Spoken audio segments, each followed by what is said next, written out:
त्याच्यानंतर ग्रॅज्युएशन माझं इंजिनिअरिंग झालेलं आहे, electronics and telecommunication engineering Pune university. त्याच्यानंतर मग मी त्या क्षेत्रात ओके, म्हणजे 10वी तुम्ही जिल्हा परिषद शाळेत होते की नाही इंग्लिश मिडियम. इंग्लिश मिडियम आणि मग ग्रॅज्युएशन कशामध्ये झालं? इंजिनिअरिंग केलं मी. इंजिनिअरिंग झालेलं आहे. कशामध्ये?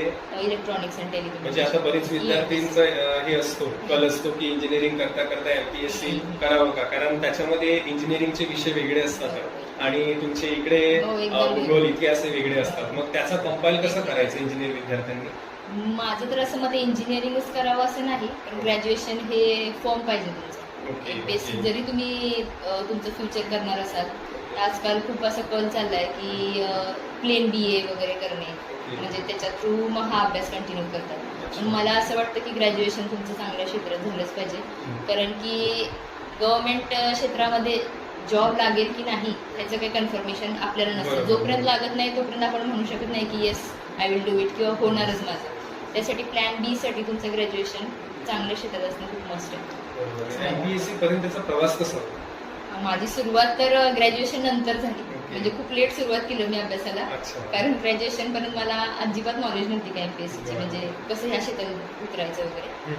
लास्ट इयरला एमपीएससीच्या असताना माझे 1-2 फ्रेंड्स होते, ते थोडेफार अभ्यास करायचे, पण मला समजत नव्हतं नक्की काय करतात ते, कोणत्या ह्याचा अभ्यास करतात. थोडंसं त्यांच्याकडून मी माहिती घेतली होती आणि त्याच्यानंतर इंजिनिअरिंग झालं कम्प्लीट. मला कॅम्पस थ्रू जॉब सुद्धा झाला होता माझा, बट घरच्यांनी मला 2 ऑप्शन दिलेले, ते जॉब अदरवाईज मग तुला एमपीएससी करायचं तर मग फुल फोकस एमपीएससीकडे करायला लागेल तुला, असं जॉब आणि हे असं दोन्ही नाही.